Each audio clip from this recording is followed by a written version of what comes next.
Should be live. Okay, so we're good to go. So hi everyone and welcome to the So What But What If men's panel. My name is Lee McGuinness. I am a builder to trade, but today I'm going to be the host of this panel. So what I'm going to do is I've got some notes here to give you all a general overview of the So What But What If campaign, and hopefully you can familiarise yourself with it, relate to it, and then we'll kickstart our discussions after that. So the So What But What If campaign is a gender-based approach to safety, and its aim is to be the catalyst for conversation and what needs to change in society to create a safer future for the younger generations. A collaborative campaign between the Glasgow Girls Club, Thriving Survivors and One for Growth, who all do fantastic in their respective industries. Throughout 2022, the teams have hosted monthly panel events focusing on the topics surrounding safety, such as female safety, perceptions, youth, online dangers in grooming, and consent. Throughout the year, this campaign has also brought together a wide variety of safety campaigns. Organisations, individuals, and inspiring men and women campaigning in the field. The campaign will draw to a close on the 9th of December with a live event bringing all participants together. At this event, a paper will be presented which has been written for the Scottish Government with the asks and findings of the year's events. The overriding question being asked throughout these panel sessions is how can all humans stand shoulder to shoulder to make the future a safer place for younger people? And today we'll be focusing upon how men can play a part in this. So I'm delighted to be joined by Alexander and David Russell, and it will be great to hear a little bit about each of you. So if you don't mind giving us a brief introduction to what you guys do and what you think your part could play in this topic today. So we'll start with yourself, Alexander, if that's okay. That's fine. My name's Alexander. I work for a charity called Thriving Survivors, and here we try our best to use everybody who works here has got lived experience, much like myself, and we try and use our experience to hopefully help guide people to a brighter future. Just like my mentor did for me, helped me move on with my life, and eventually I decided to come and join the team and use my experience to hopefully guide others and be that voice, especially for guys, because I know a lot of guys have the aspect to be a man up kind of aspect and no show their emotions. So I think it's definitely to challenge that is a good thing to do, and obviously show people that they can open up, and hopefully it will help them heal and move on with their life as well. Yeah, superb, brilliant. Thanks a lot for that, Alexander. And what about yourself, David? So I'm David Russell. I'm the Community Safety and Justice Manager at Midlothian Council, and we have responsibility for a range of, I suppose, themes within justice services, but one of them that's, I suppose, relevant in terms of this is the work that we do with men in terms of Priority 4, which is, I suppose, providing interventions with men to prevent violence against women and girls. So there's just a number of things that we do in terms of awareness raising, and we also sit within our local public protection office with violence against women and girls prevention. Brilliant. Thank you very much for that, David. I appreciate that. So I think to kickstart our discussion today, we're going to play the brand new That Guy campaign advert to provide a foundation for the chat. So if you bear with me a wee second and I'll get that advert playing. And then we can take a look, take a listen, and then start our discussions after this.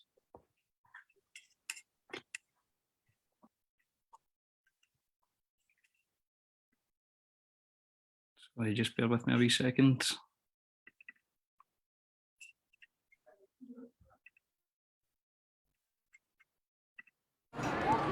Like, genuinely, I do have a few pals that are a bit problematic. It is that thing of, it's going on, and we're just standing by letting it go on. Whether it's hassling girls in the pub or inappropriate comments, we've all got that one mate that goes too far. There are those jokes that just make me feel a little bit uncomfortable in the changing room. Yeah, there are guys that are blatantly following women around in the gym, staring too long.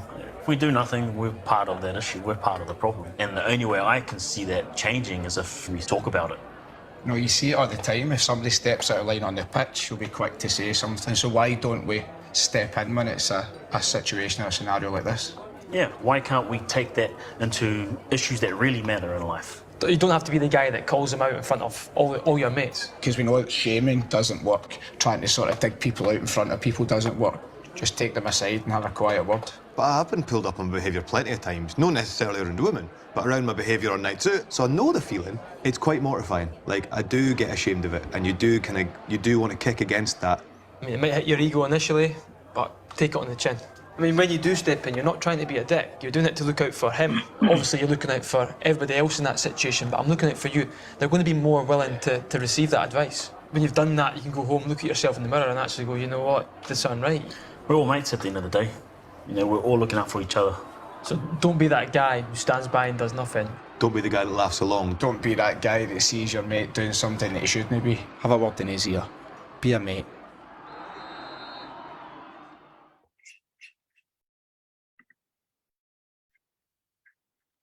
Okay, so I think that video alone is a great way to start the discussion and also be a good foundation for the remainder of the discussion as well. So the first question that I would like to start with would be, what can men do to help drive the societal change that will make the world safer for women? So does anybody want to take that one and kick off and tell us what you think in terms of an answer to that question could be, or your views or opinions on that question? Yeah, I mean, I suppose one of the themes for me, I think the video is really effective. I think it definitely looks to me like the first question you've asked about how we start to change, I think, is starting to involve men in the conversations within groups, to start providing that. I think there's also a link for me in terms of much earlier years interventions around actually what it means to be male while we're growing up. So I think it's really about that whole model in terms of childhood, what messaging we're being given in terms of masculinity, and I think that would potentially be one of my only things that I would highlight in terms of that video. That video doesn't capture all forms of masculinity and all forms of male attitudes. So in terms of even the theme of the video, there's football, and in the background, they're in a pub. You know, I think that starts to give us a kind of message in terms of, you know, that stereotype of that group of males, which obviously that is a part of the population. But I think we need to think wider as well in terms of the other groups that potentially are maybe, you know, isolated from society, don't have friendship circles, and are having these types of conversations online. So how do we actually access and raise awareness of some of these groups as well? So I think these are potentially more questions I'm asking, but it's just some reflections. Yeah, no, I think you're totally bang on, because there's a couple of points that you make yourself there that I had highlighted and paid a wee bit more attention to myself as well. And what about yourself, Alexander? Much like David said, like, I think a lot of the aspect now is becoming online. Like, growing up, obviously, it was different for us, but now I think a lot of the young children grow up online, and a lot of their opinions and that are formed in that aspect. But I still believe that, I think if you lead by example, like us, like whether it be if I've got kids or just like nephews, stuff like that, is trying to lead by example and teach them as they grow older how to be respectful to women and everybody and themselves, because a lot of it ends up being that they might follow the crowd, and that's one of the tough things that I had to grow up with. Is obviously you end up don't want to be an outlier, kind of say, so you end up like hushing up and no saying anything. But I think it's just lead by example, I guess. That's it. I think quite a few of what the two of you spoke about there we're definitely going to touch on going forward, but just what you mentioned towards the very end there, Alexander, is why do we think that men stay so quiet when these discussions come to the surface when it comes to safety around women? Like, why is there not enough or more people willing to have these discussions? Do any of you have any opinions or impressions as to why that may be? Nah, I think for a lot of guys, especially the younger generation, like teenagers and that, I think it's that group mentality. Like somebody might date and then they don't want to be the outlier and be ostracised for the group, so they might just tag along even if they don't believe it. It's just like they end up going along with it, which I think is one of the things we need to teach. Obviously, the next generation is to like stick to their values or moral compass and that. If something doesn't feel right, then most likely it's not right, and you don't need to go along with it. You know. Yep, no, definitely. What about yourself, David? I think again, I keep going back to childhood, but I think when we think about that kind of 11 to 13-year-old age group, where there's a real obvious gendered divide in terms of when we go to playgrounds, etc., we start to see groups forming within gender populations, and I think that's when these messages start to form in terms of gender attitudes, etc. So I do think it is about how we start to have those conversations at a much younger age in terms of how we make our kind of, I suppose, education more inclusive in terms of that as well, and also have a more gendered approach to some of those developmental stages that we know are going to come. But I do certainly think that there is that aspect of kind of like Alexander talked about in terms of peer pressure, and at times it might be that because we tag this brush almost of saying, well, they must all think like that, but very often potentially it's maybe one person's view within that group, but actually that person might be the person that's got the most authority within that group, because they're the highest in the scale of hierarchy, so it's almost that compliance. So I think it's how we start to break down group dynamics, and I think that's what that video showed us quite well, is how do we actually approach it together rather than being ostracized for doing it. Yeah, definitely, because I think that was one of the things that I felt quite strongly about, is the video it's impactful. It really is, and it's encouraging people not to be that guy. But in my opinion, the educational part of things is potentially the most important issue here, because are we providing enough education at a young age as to how not to be that guy? But I also feel as if, are we providing enough education as to how to deal with that person who is potentially being that guy? Because there's a lot of people out there that aren't naturally outspoken. They're not naturally, like, confrontation doesn't come naturally to them. So can there be more education around how to tell somebody or advise somebody how to approach a situation like this and defuse it? Because there's so many different ways that can happen, and people where it doesn't come naturally to, that could be a big problem. So, like, what do you think about that in terms of the kind of educational structure? Should it just be targeted at the encouraging people not to do it, or can we be targeting it more at helping people to make that approach to the person where that approach might not perhaps come naturally to them? I think PSE education is one branch of this. I think having effective we've got some of the best resources in Scotland that exist around sex education, emotional education. I think some of the issues is in terms of how they're delivered. So there's a real kind of lack of frequency, I suppose, throughout Scotland in terms of how these education models are delivered differently within different schools.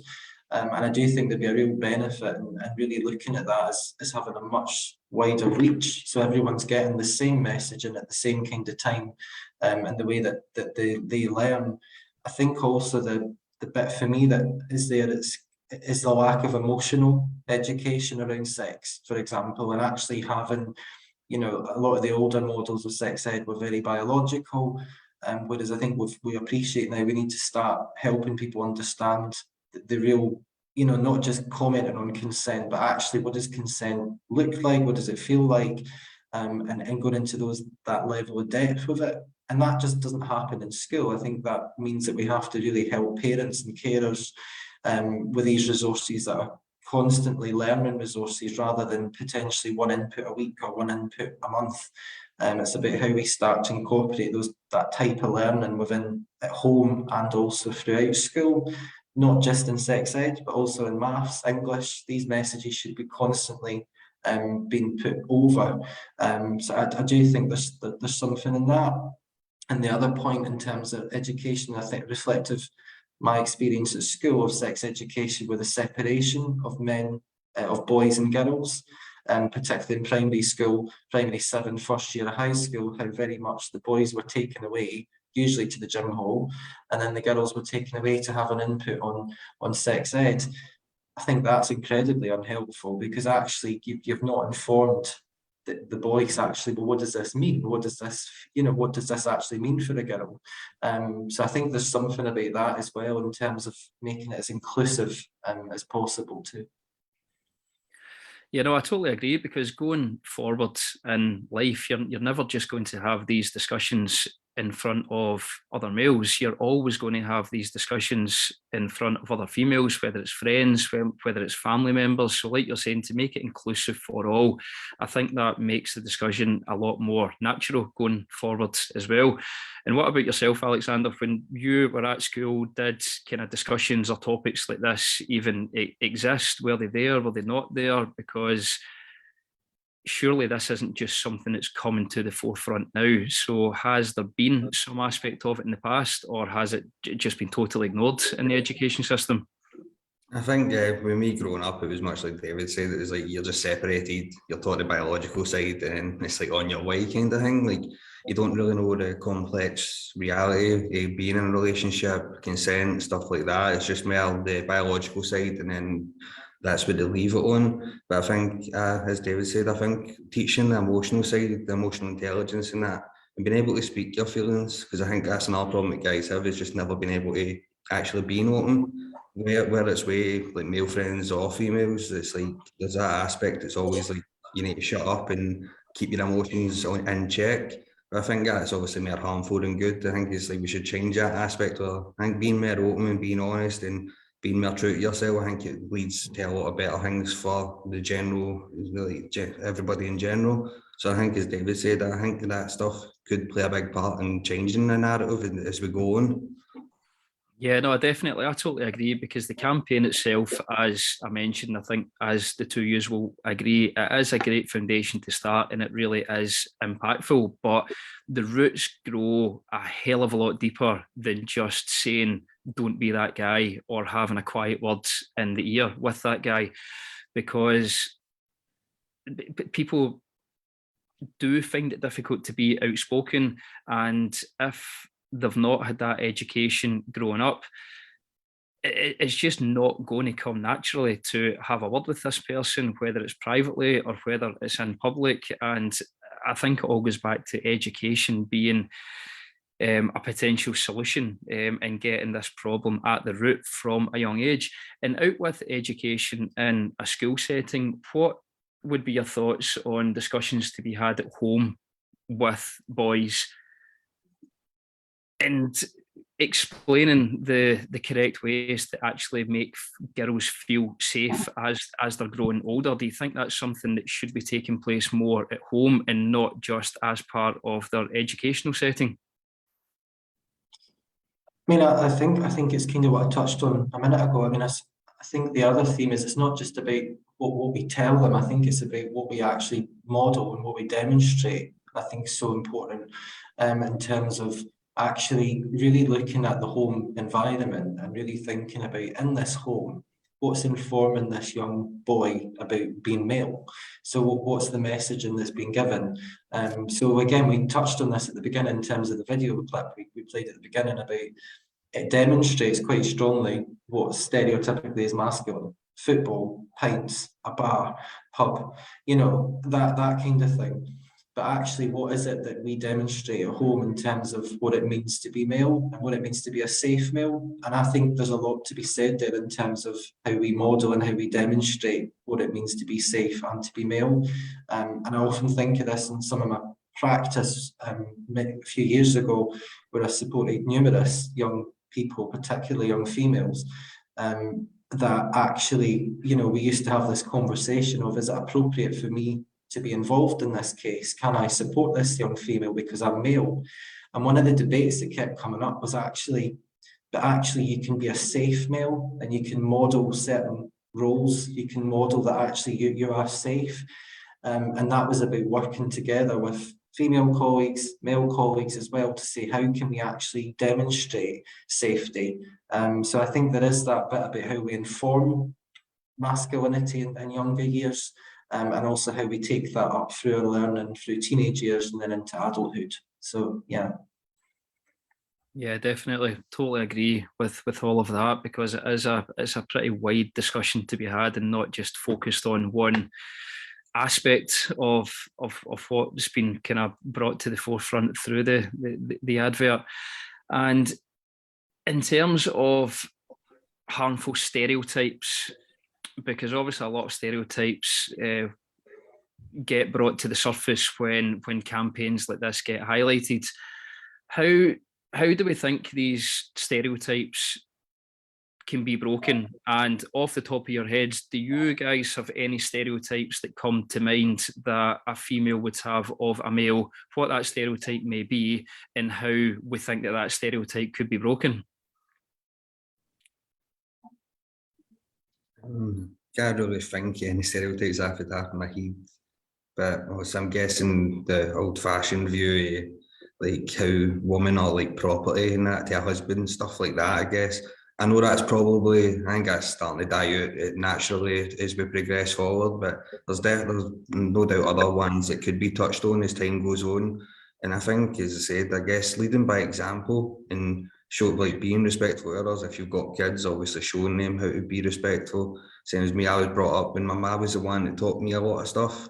So also I naturally grew into being able to like relate, because obviously I wouldn't want to see that happen to my mum. So I had that idea that I wouldn't want to see that happen to another female. So I guess I could teach that. So you wouldn't want to see that happen to like, well, be your sister or your daughter, stuff like that. So it's definitely something to touch on to hopefully change that, the stereotypes, and also try and lead by that example as well. But I guess it's just old fashioned one, the husbands own their wives, as I say, it's dying out in its end, right? But I guess we could keep touching on that to make sure it definitely disappears in the future. Well, see, it's funny you say that, Alexander, because that's the example that I've got wrote in front of me here. And I do agree with you. I think it is starting to die out. But the bottom line is it's not extinct. And for as long as it's not extinct, you do still run the risk going forward of some youths growing up having that opinion. And it's not a healthy opinion or outlook to have about it. It really isn't from a young age. But there's been a couple of things that's been mentioned as well just in the run up to this. And when it comes to not being that guy, and when it comes to actually speaking up against that guy, for people that find it difficult not to be that guy, or for people who find it difficult not to check that guy when that's happened, surely there's got to be an inspiration there that you can have in your own mind as the inspiration to not do it or to confront the person that is doing it. So do you have any sort of inspiration that kind of would lead you to not be that guy and also to speak up against that guy? Because I think that could be a good motive going forward, is to encourage people to think about that inspiration and to have that inspiration and to put that inspiration to the forefront of your mind if you're ever in this situation going forward. I was just going to say, and it links slightly back to, I suppose it links to both questions, but the first one in terms of harmful stereotypes, which I suppose feeds into this one, is more as well about the stereotypes and expectations we have on boys. I think there's something in that really that actually almost feeds in to those kind of misogynistic attitudes in terms of, you know, when we're growing up, if we have that environment that actually to be male in this home, you have to very much be narrow. So you have to, like football, you have to go in male groups, you have to, you know, have a girlfriend, all these expectations that we put on young people. The media, again, how the media influences some of these expectations, even some of the campaigns that we're actively supporting. Are they gendered enough? Are they actually, you know, challenging those stereotypes of males and how we in society males? Because I think that's the other theme. I think it's also about shouldn't necessarily just think about again the kind of typical example of a straight male in this scenario. About I think we have to be inclusive to all males in terms of everyone's got a responsibility, whether it's friends, whether it's family. It doesn't have to be a partner that we have to be looking out here for. We have to be looking at it from all angles. And certainly within, you know, a kind of professional and personal capacity, it's something that we've certainly pushed quite significantly over the past few years. And I think one of the themes that we've spotted really early is there's a lot of young males that actually want to be supporting this and really want to be promoting this message. So we're doing some work at the minute with a college where the class is predominantly made up with males, and they are, you know, referencing various things in social media. So again, looking at Andrew Yates, some of the kind of awful material that's been published in terms of that, and how anti they are, the males in the group, how anti they are of these attitudes, and some of the things that they're coming out with, and they want to know how can we help, how can we actually make this stop. So I think there's real links there to think about as well that I've found really interesting. But I think we have to be really strong on this, and we can't fix it as one agency or as personal people. I think we have to all come kind of together on some of this and really challenge these attitudes at every opportunity. Yeah, 100%. And I know for me personally, I stay in a house full of females. I've got my wife, I've got my daughter and our wee dog. And I just feel as if that for me personally, that's been my instigation, is to actually pay so much attention, because I'm fiercely protective over my wife and my daughter. And again, what you touched on earlier, Alexander, about when you were talking about your mother, like how would you feel if that was your mother getting spoken to in a certain way? And that's the kind of the inspiration and the instigation for me to make as big an effort as I possibly can, because I want to make sure that for my daughter, who's only 2.5 years old, what can I do to make things better for her going forward?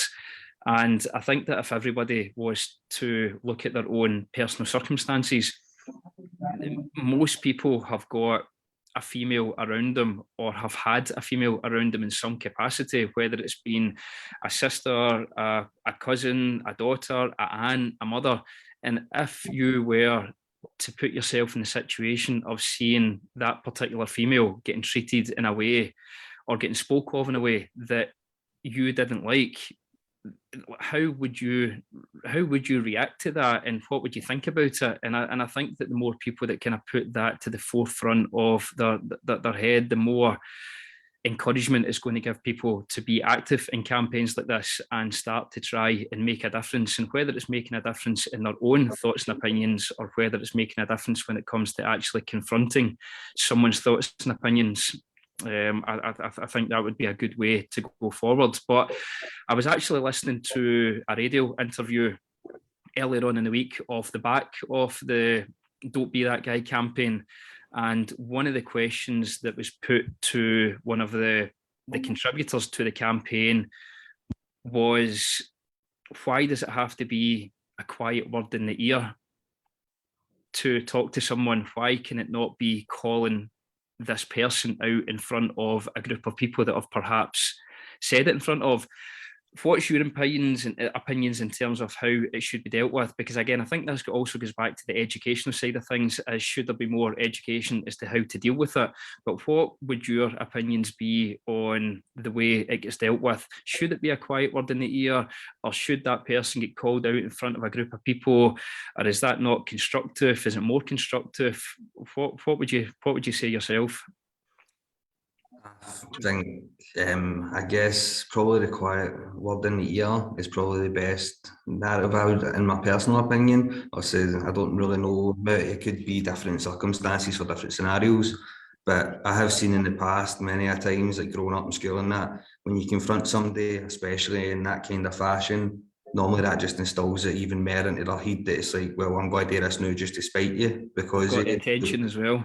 That's it as well. So I guess like me personally, I think the quiet word in the ear is definitely a good way to do it because it's more grounding, more personal to them instead of just like look at this person kind of way, like they shouldn't be doing this and humiliating them because as I said, it could have the worst effect and make it even worse and obviously install it even deeper into them that they won't change. But like I say, I guess it could really be up to different scenarios, I'm guessing. But me, if I had to do it, I'd probably take them aside and be like, come on, like, this isn't right, you know this isn't right, like, that kind of way. But I'm guessing, as I said, it just depends on the scenario. Yep.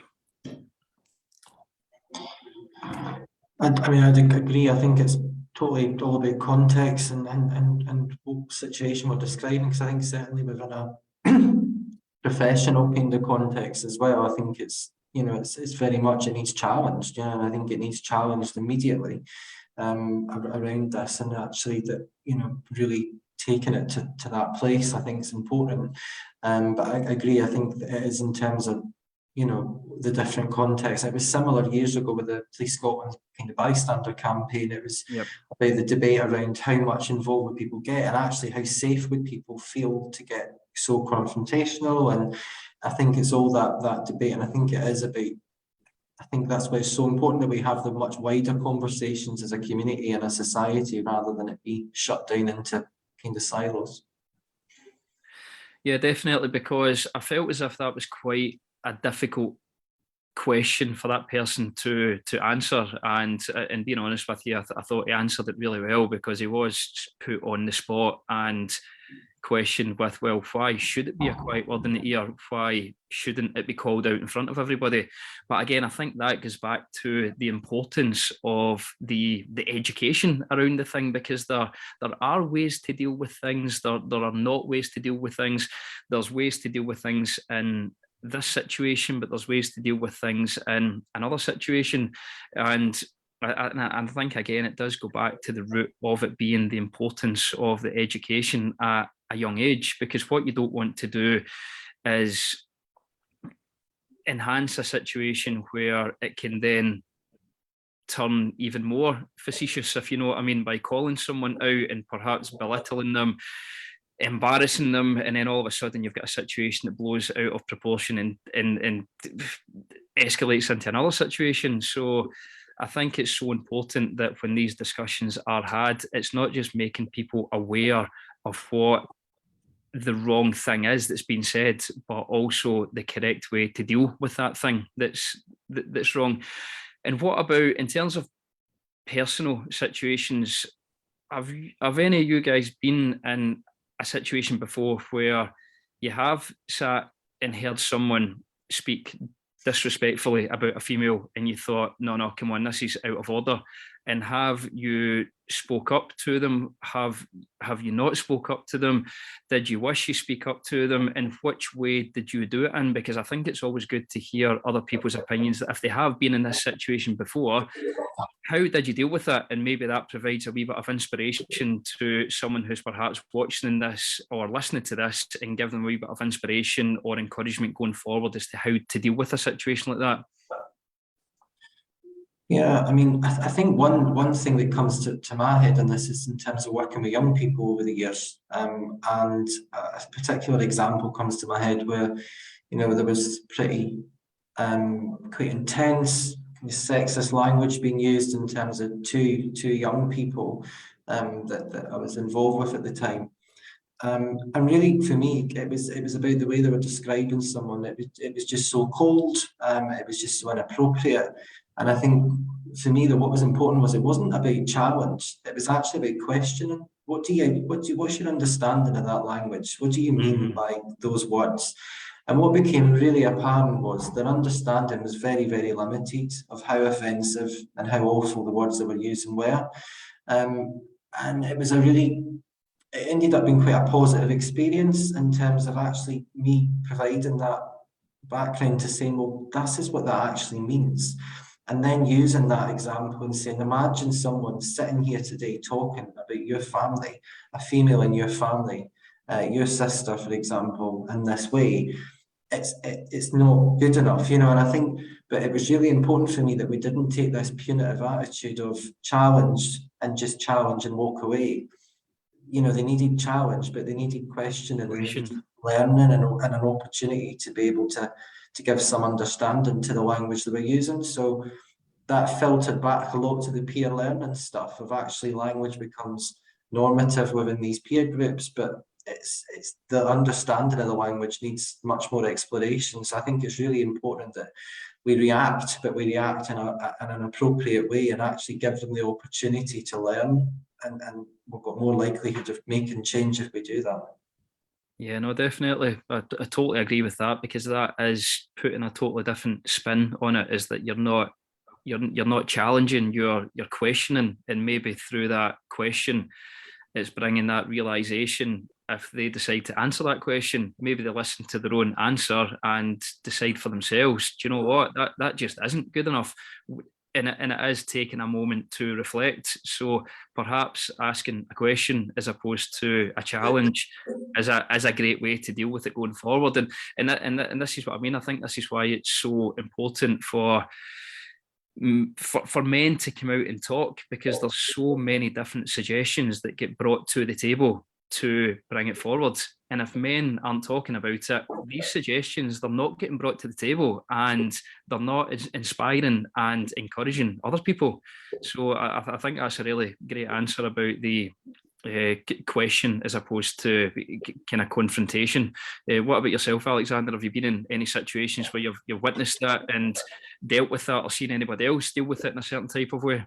Obviously, where I grew up, it was kind of commonplace for a lot of these things to happen. So I've seen it quite a lot. And there's been many times that I never really done anything about it, because as well, when I was a teenager, that's why you never really wanted to speak up because you don't want to be the outlier. Yep. But as I got a bit older, I started to develop my moral compass a bit more. And as I said, like my ma being a big inspiration to me, and also my ma, and also people that I care about who are females, have explained to me some of the situations they've been in, especially when I was younger, which gave me that idea that, I know this isn't right, because I've seen the effects it can cause. So as I got older, I did challenge it a bit more. Maybe sometimes I took it a bit too far, but I guess it's why it's a learning curve, in it. You learn as you go, and back then, never really had anything like this. It was just, you've done it as how at the time, like by emotion and stuff. So I think, as David said, I think the question is actually a really good thing. I never actually thought of that idea. That's definitely a good way to tackle it. But as myself, as I said, there's been many situations I wish I spoke up, and there's been other situations where I have, and obviously now looking back, especially what David said, it makes me wonder if I could have done it, handled it a better way. And as I say, because the inspiration my ma's been in that, it helped me develop that moral compass and how to respect people, respect myself, and I just having an understanding on what that's like for obviously women in that regard, what it's like to have these things happen, especially if it's more, because you have a lot of it's in the background where it's like a group of guys talking. There's also the ones where it's like somebody staring and stuff that can really impact somebody. And obviously it can stick with them, because then it may make them wonder, like, if somebody is staring at them and stuff. So it's a good thing to try and challenge that, to be like, come on, you can't be doing that. So, but then the question as well, like as David said, you could ask, why do you think that's right, instead of challenging it. So as David said, I think that's a good example. I totally agree with that, because again, it's not something that had came to the forefront of my mind, was how about a question before a confrontation. And I think that is a great way to deal with it going forward. And as I said, perhaps the person answering that question will maybe give them a wee bit of time to reflect on what they said. But so that is a really good point going forward. And I think as well, Alexander, that you've mentioned that a few times, just listening to some of your answers there. I think you have had a lot of inspiration in your life, and to encourage you to not act in a way that you shouldn't be acting, and also speak up and act against people who have perhaps spoke out of line. And I think that is a big thing going forward, is just finding that element of inspiration within their lives, whether it's past inspiration or current inspiration, a female member of their family, a female friend, it really does kind of cause you to act in a different way. But I think taking it away from having a female inspiration, I think when you look at it as well, is that if you have got male members of your family and male friends, I think using them as an inspiration as well, because would you want them to act in a certain way or speak in a certain way? So I know for myself, I've got 2 brothers, I've got 2 young nephews, and for me personally, taking my own wife and daughter out the situation, who give me the inspiration to kind of speak up and to pay attention to this campaign. I've also got a lot of males about me in my family where I wouldn't want them to put themselves in that situation of being that guy. So I think it's also important that like you've mentioned, David, you're looking out for the wider problem here. It's not just being targeted at one specific person or one specific type of person. You really have to broaden your horizons here and think, what can I do within my family, whether it's males, whether it's females, what's the inspiration, what's the encouragement to make things better going forward?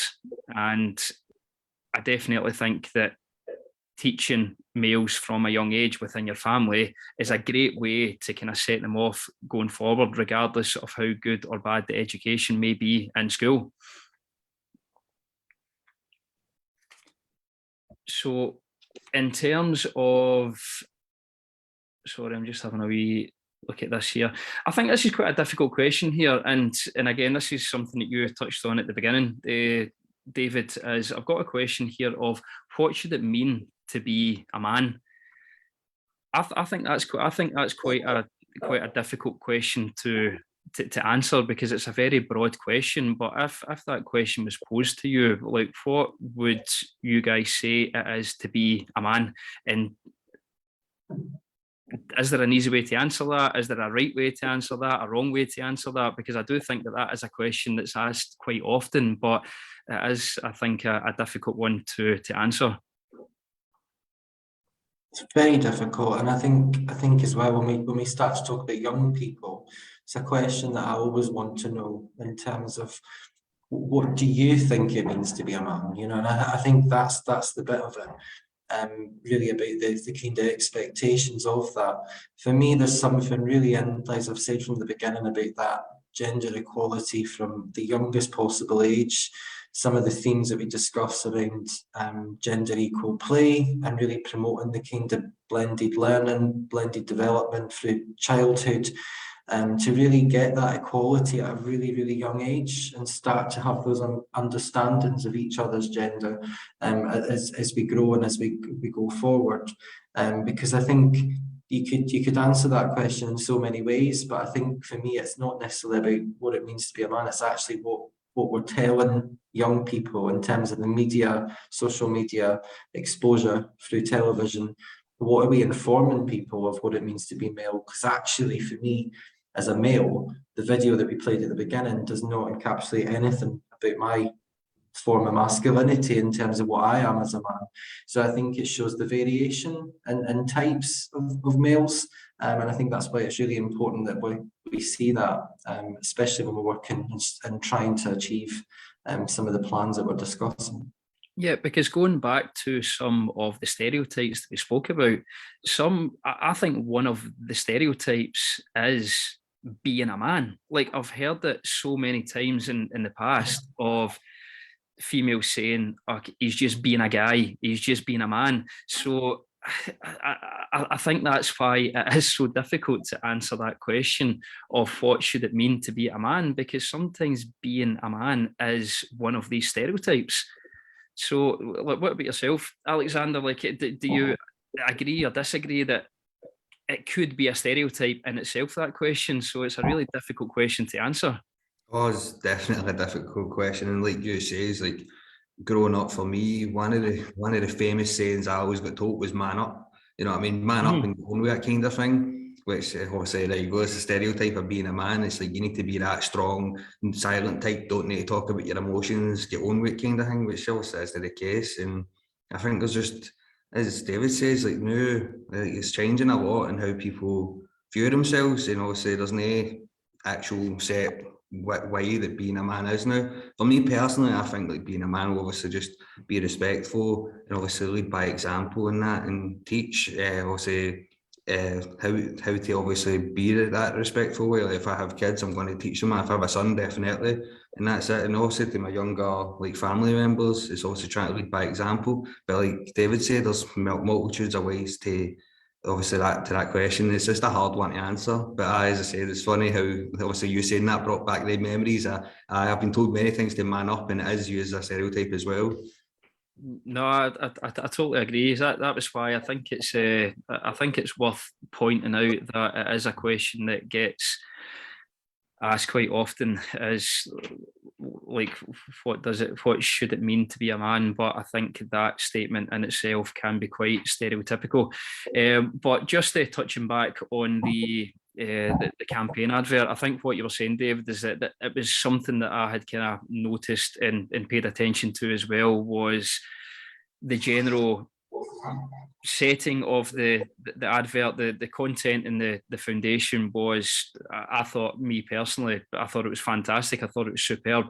But like you're saying, the kind of the pub setting, having the football on in the background, talking about the general occurrences of where the comments may be passed, like in the dressing room, at a football game, kind of at the gym, that sort of thing. But I think, again, that in itself is quite stereotypical in terms of those situations, because it is a hell of a lot broader than that. And like you said, Alexander, it could be like walking your dog in the street and seeing someone just staring for too long. So, and that might seem like an innocent situation, but it's a situation where could make a female feel really uneasy of someone standing and staring for too long, even if they are just walking a dog or waiting to pick someone up. So I think the campaign, the advert, is a great foundation, but it definitely needs, this whole topic needs more legs, I think, is to highlight the broader horizon of where these situations may occur, and also like how do we highlight about where to find and where to seek the educational resources about how to learn how not to be that stereotype, how to learn how not to be that guy, how to learn to deal with that guy if you're in a situation and you're naturally intimidated, or you're naturally outspoken, or you're naturally not outspoken rather. Where are the resources? Have these resources been brought to the forefront of any of your attentions after watching the advert, or with your experiences of paying attention to this? Do you know of many more resources off the top of your head where you can say, do you know what, if I want to educate myself, or if I want to advise someone else to educate themselves, where do these resources come from? Or do you think we could be paying a wee bit more attention and putting a wee bit more marketing into highlighting where these resources can be found? I mean, I think there are a range of resources. Again, as I say, Scotland in particular, when we think even about kind of sex education, so the RSHP, so Relationships, Parenthood kind of Scotland programme is phenomenal. You know, it encapsulates absolutely everything in terms of consent, but it goes into that emotional level. It talks about the use of pornography and attitudes in terms of females and how they're dictated on pornography. It's these resources are there. It's how we use them and how we use them effectively. I think is the key. So I know, like I say, a range of schools use this resource, but a lot of schools don't use it. So I do think there's something in terms of a higher level that needs to be fed down to say, actually, we need to give young people the best opportunity, the best chance to really learn about these things. And let's face it, these things are really, really scary. I think we talk about this a lot in terms of, I would hate to be 13 now. I mean, I think the access to material, the access to comment, I think is so dangerous in terms of, when you think of even the use of pornography, how graphic pornography is now in comparison to when even we were 13 or 14, you know, is drastically increased.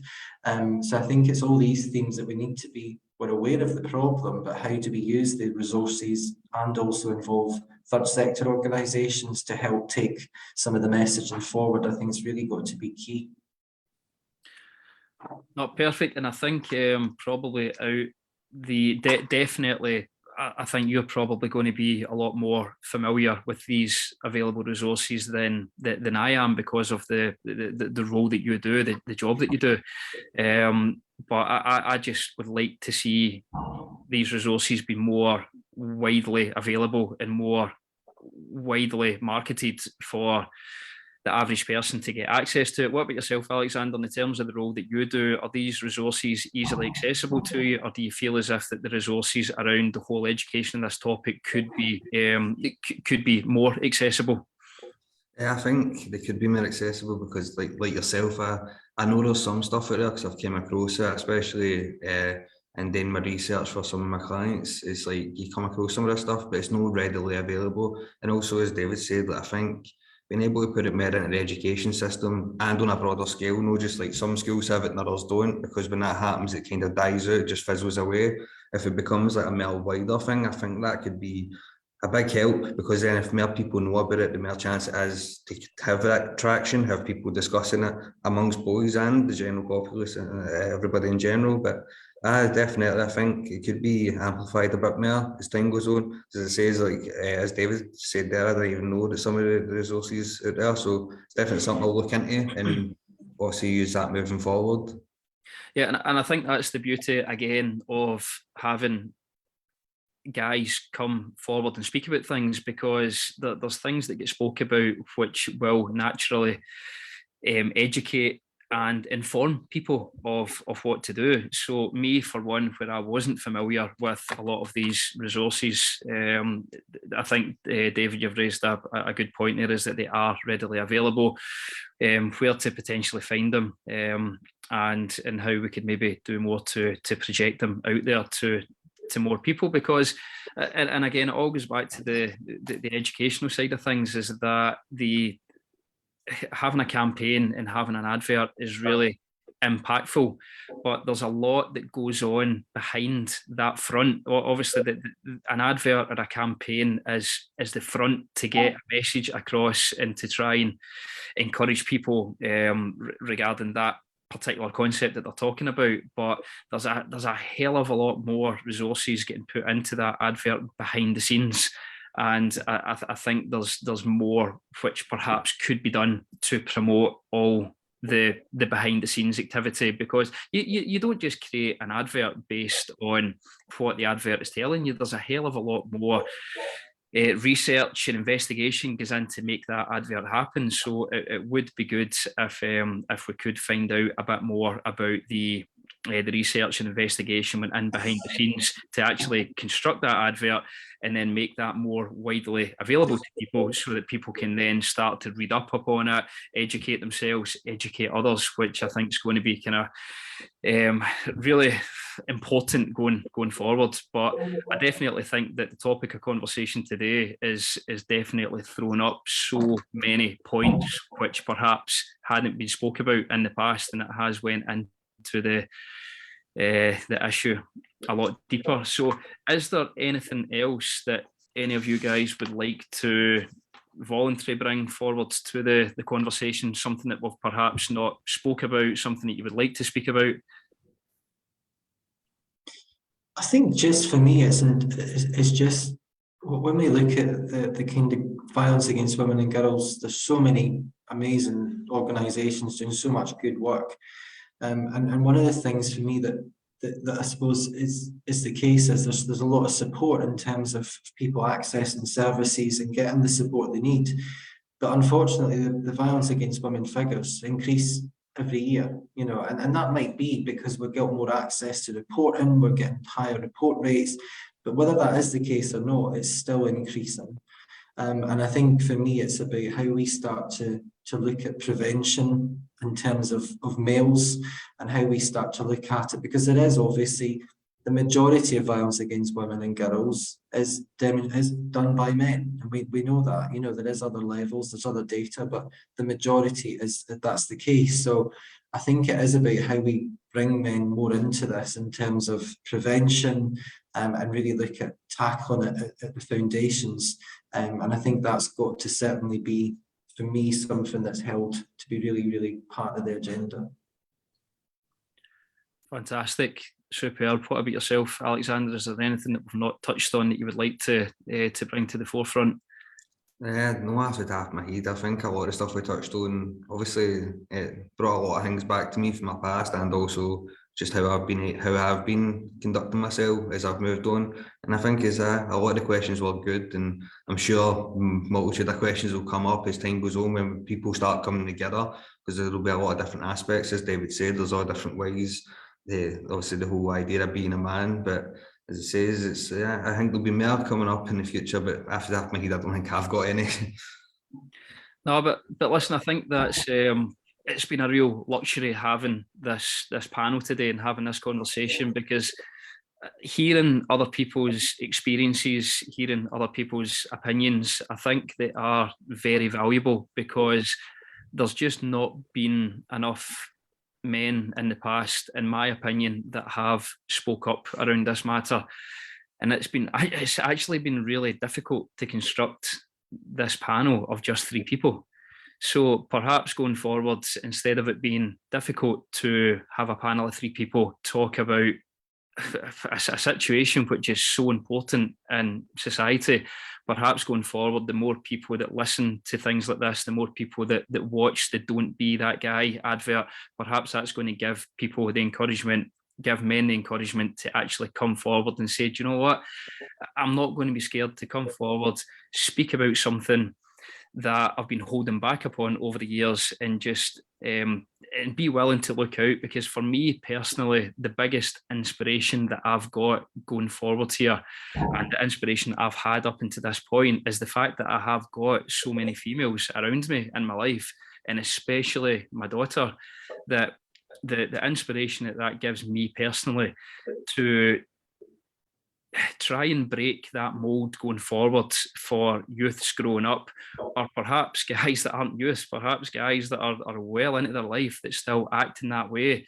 Like, she alone is really that inspiration for me. So I think my message would be that if people out there are struggling to break the stereotype, if people out there are struggling to break the mold, if people out there are struggling to come forward and speak about this, just try and think about that one inspiration in your life that makes you think, I wouldn't want them getting spoken to in that way, or I wouldn't want them to speak to someone in that way. And perhaps that wee bit of inspiration will encourage more people going forward to be more open about this whole topic about males' behaviour around females, because it really does have to change. And I think hopefully with more events like this and more panels like this, that's going to help that situation.